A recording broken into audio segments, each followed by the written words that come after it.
Buen día. Hoy vamos a tratar el tema de la teoría celular, la célula procariota y eucariota y sus respectivas diferencias, y por último la célula animal y vegetal.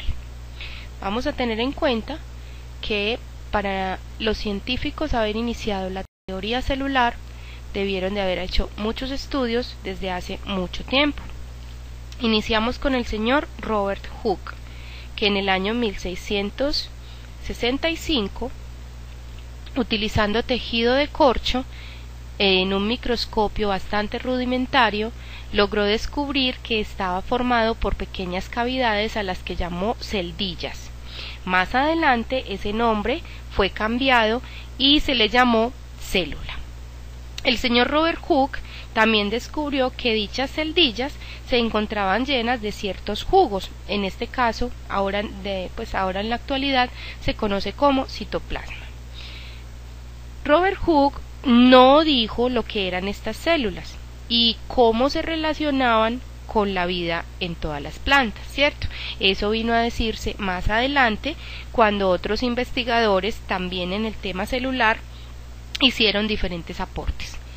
Entre ellos el señor Anton van Leeuwenhoek, el que vemos acá en la fotografía. En 1675 dio a conocer sus observaciones sobre los eritrocitos, que son células sanguíneas. Además de eso, el señor Leeuwenhoek también hizo investigaciones observando espermatozoides de algunos animales.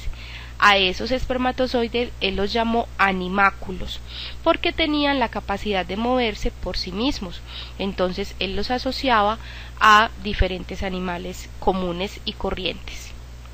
Después de eso, y pasaron muchos años, hasta que el señor Matthias Scheiden y el señor Theodoro Schwann realizan aportes significativos a la teoría celular, cada uno desde su especialidad. El señor Matthias era un botánico y el señor Teodoro era un zoólogo. Ellos hacen aportes bastante significativos, ya que relacionan las células que observan con el ser vivo al que pertenecen esas células. Entonces dicen que las células se asemejan exactamente al ser al que pertenece. Por otro lado, viene el señor Rudolf Virchow.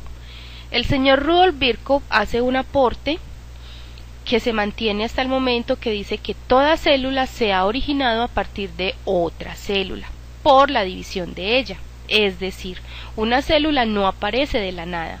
Para que exista una célula tiene que dividirse otra célula, ya sea una célula bacteriana, una célula de un animal o de un organismo protista, y una célula de un animal o de una planta. Esto es importante porque a partir de allí se apoya o se tumba, mejor dicho, la teoría de la que hablábamos en la clase anterior, que dice que la generación espontánea es la que explica que los organismos salen de cualquier especie o de cualquier parte. Vamos a hablar ahora de los postulados de la teoría celular. El primero de ellos es que todas las células provienen de células preexistentes, que eso no lo apoya el señor Virchow en sus investigaciones. El segundo postulado es que todos los seres vivos están formados por células, excepto los virus. Recuerden que los virus no son seres vivos. Todavía se encuentran en discusión la explicación de qué tipo de organismo es un virus, pero por el momento se tiene claro que no es un ser vivo. El resto de los organismos que estén formados por células, ya sea una célula o muchas células, se conocen como seres vivos. El tercer postulado es que todas las funciones vitales ocurren en las células. Es decir, la célula es la unidad fisiológica de los seres vivos. Cuando hablamos de que todas las células cumplen funciones vitales, es porque las células funcionan como funciona un organismo grande. Tienen proceso de respiración, tienen proceso de nutrición, tienen proceso de excreción, tienen procesos de circulación, y en realidad cada una de esas funciones que nosotros realizamos a nivel externo o macroscópico, las células lo están realizando a nivel interno. Por eso nuestro organismo funciona de manera tan coordinada, igual que en cualquier otro ser vivo. Y el último postulado es que las células contienen el material hereditario y también son una unidad genética. ¿Esto qué significa? Que cada una de las células de nuestro cuerpo contiene ADN. Ese ADN es el que guarda la información que pasamos a nuestra descendencia y que recibimos de nuestros padres, abuelos y de toda nuestra familia. Cada una de las células de nuestro cuerpo tiene ADN. Debemos quitarnos ese mito de que solamente ADN hay en las células de la sangre o en las células de la piel. Cualquier parte de nuestro cuerpo que tiene células, esas células contienen material genético. Vamos a pasar ahora a hablar de las clases de células que existen. Conocemos la célula procariota, que es la célula más antigua que conocemos hasta el momento, es la primera que surgió cuando hubo la evolución prebiótica de la que hablábamos en la clase anterior. Entonces la célula procariota tiene unas características especiales, como podemos observar en esta imagen. La primera característica es que es el ser más vivo, ese es el vivo más sencillo que existe. La segunda característica es que algunas tienen flagelos, pili, fimbrias y cápsulas. ¿Qué es cada una de esas cosas? Vamos a hablar de la primera. La cápsula, que es esta que estamos observando aquí en este momento, la capsulita cafecita, la parte café de la célula. Esa partecita, esta de acá, es la que envuelve a la célula, a la bacteria, cuando se encuentra en medios que no son aptos para su supervivencia. Medios que han cambiado su temperatura o que han cambiado la cantidad de sal o de azúcar que contienen. Entonces lo que hace la bacteria es que genera una cápsula que la protege para evitar que ella se dañe.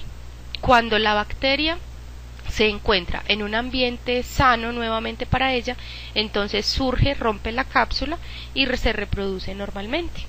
La siguiente estructura que podemos observar son los flagelos, estos dos líneas que observamos acá. Esos flagelos le permiten a la célula desplazarse fácilmente en el medio en el que se encuentra, porque los procariotas también pueden tener movimiento. La siguiente estructura son las fimbrias o pilis, que son estos pelitos que encontramos acá. Ellos también generan una situación de movimiento en la celulita cuando necesita desplazarse a algún lugar. Hay que tener en cuenta que no todas las bacterias tienen todas estas estructuras al mismo tiempo.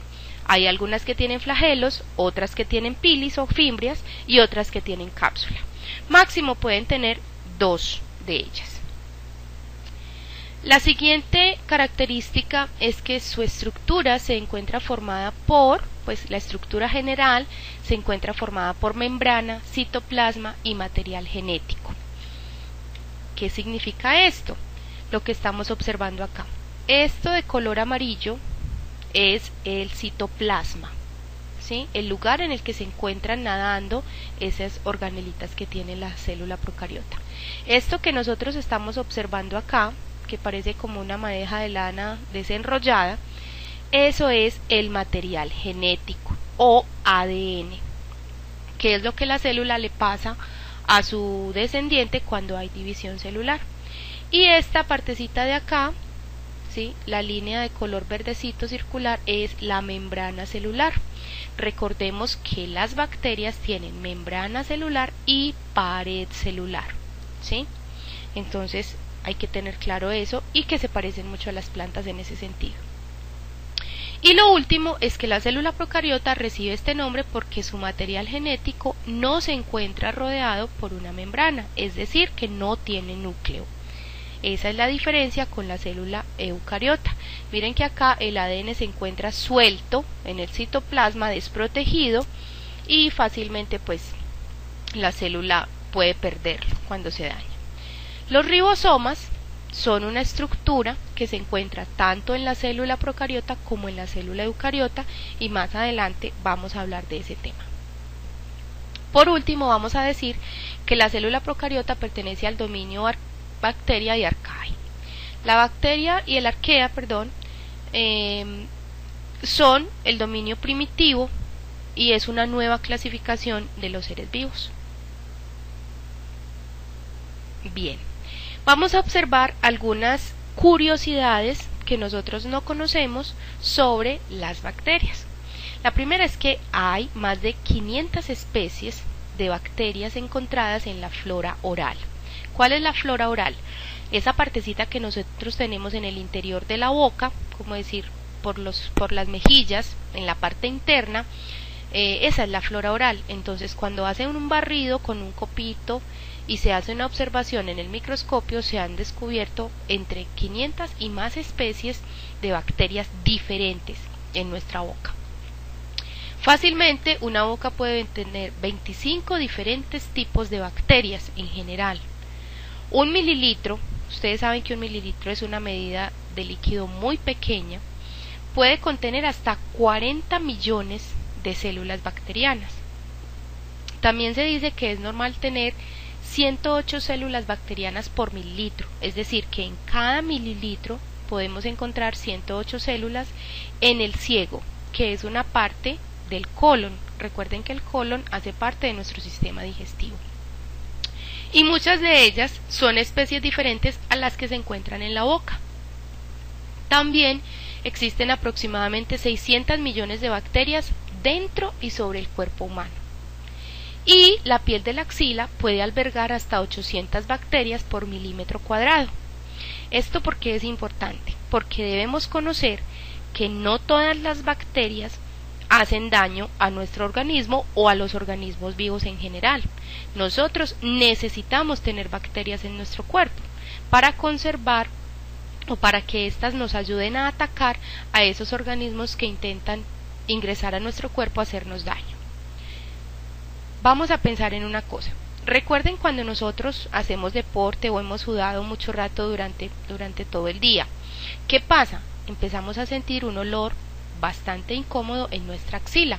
¿Eso a qué se debe? A que ese montón de bacterias empiezan a realizar unos procesos bioquímicos que generan una sustancia que produce el olor que nosotros sentimos. Lo mismo ocurre con los pies. Los pies, ¿sí? Eso que nosotros conocemos como pecueca, es en realidad el mal olor que se genera porque hay unas bacterias y también en algunas ocasiones hongos que generan esas sustancias que nos producen este olor. Por eso es tan importante utilizar desodorante y talco para los pies. Bien, vamos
a pasar ahora a la célula eucariota. La célula eucariota tiene una estructura muy diferente a la célula procariota, como podemos observar. La mayoría de las células eucariotas no tienen colitas ni tienen paticas para desplazarse, sino que están formadas por una membrana o una pared celular. En este caso estamos observando una célula animal. Esa estructura moradita grande que estamos observando en casi el centro de la célula es lo que nosotros conocemos como el núcleo. La célula recibe ese nombre porque tiene núcleo, ¿sí? Porque su material genético se encuentra rodeado por una membrana que se llama membrana nuclear y es diferente a la membrana celular. La segunda cuestión es que el ADN se encuentra empaquetado en nuestras células animales y vegetales, se encuentra empaquetado formando una estructura llamada cromosoma. Los cromosomas son los que se dividen y pasan de célula en célula, llevando la información que contiene cada una de ellas. Y por último, los organismos eucariotas incluyen a las algas, los protozoos, los hongos, las plantas superiores y los animales.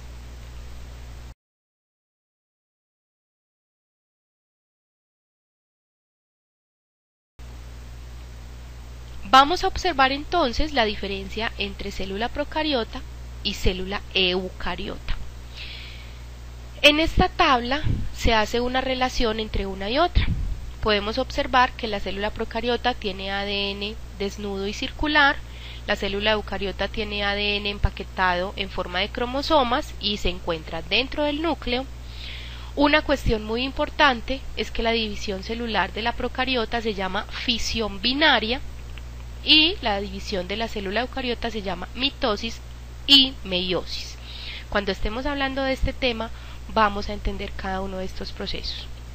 La célula procariota no tiene muchos organelos celulares excepto los ribosomas y la célula eucariota, pues como ya sabemos, tiene muchos organelos. Una característica importante de la célula procariota es que puede estar sometida a altas o bajas temperaturas. ¿Sí? Nosotros podemos encontrar células procariotas que sobreviven en el polo norte o en el polo sur y también podemos encontrar células que sobreviven en el interior de un volcán.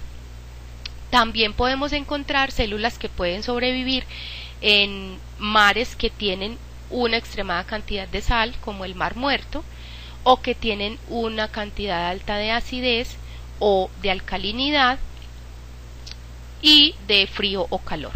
En cambio, la célula eucariota no resiste cambios fuertes de temperatura, de salinidad o de ambiente en general. Otra diferencia que tienen es el tamaño. La célula procariota es extremadamente pequeña a comparación de la célula eucariota. La célula procariota posee ADN y ARN, al igual que la eucariota, es casi que la única semejanza que tienen. Y la célula procariota posee pared celular, a diferencia de las eucariotas que solamente en las vegetales se encuentra la pared celular. Bien, vamos a pasar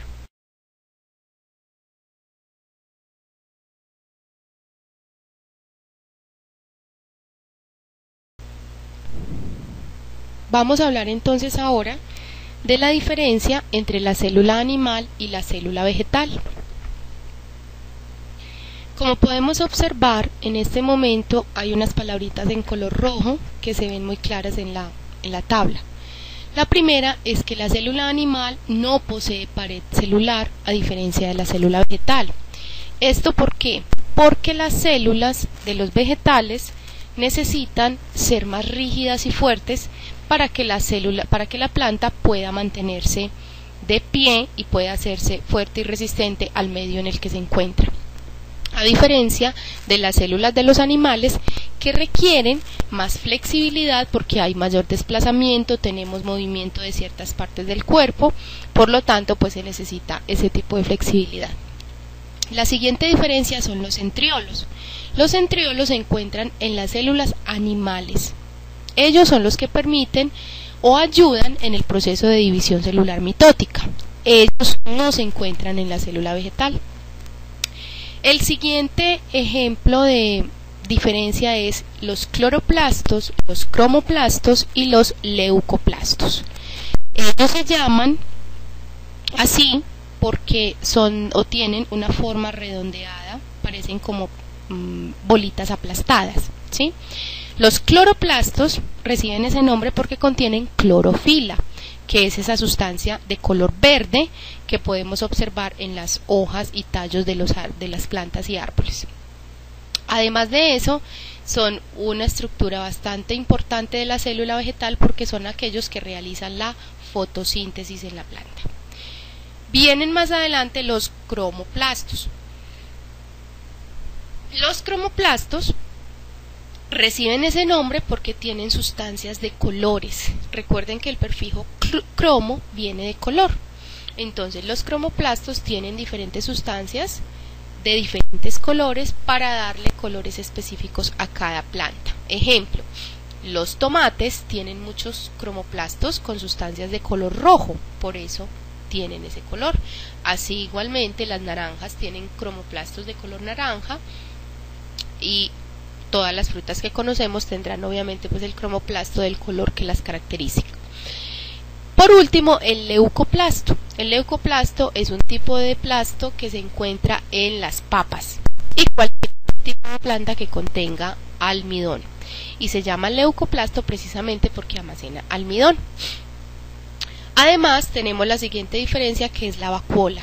La vacuola central, o la vacuola pues en general, se encuentra en la célula vegetal. Ella almacena agua y enzimas que la planta necesita constantemente para realizar sus procesos biológicos. Ellas no se encuentran en la célula animal. En la célula animal, como tenemos tantos otros organelos que almacenan ciertas sustancias, entonces cumplen algunas la función de la vacuola. Y por último, encontramos la diferencia, que una realiza fotosíntesis y la otra no. En este caso, pues como todos sabemos, la célula que realiza fotosíntesis es la célula vegetal. Bueno, hasta aquí viene la explicación del tema. Recuerden que podemos descargar las diapositivas de la plataforma Moodle. Por correo ya les he enviado la información de cómo ingresar a la plataforma. Esto si desean pues tomar nota de la información que he trabajado. Vamos a finalizar la clase de hoy con un video sobre cómo nació la Tierra. Es un documental bastante largo, solamente vamos a trabajar la primera parte, que dura 45 minutos. Y en este primer pedacito de clase van a terminar el taller, o van a más bien a iniciar el taller que el profesor que está con ustedes el día de hoy les debe entregar, y la próxima clase continúan con el taller y lo entregan al finalizar. Espero que tengan un resto de día muy feliz y nos vemos a mi regreso. Hasta pronto.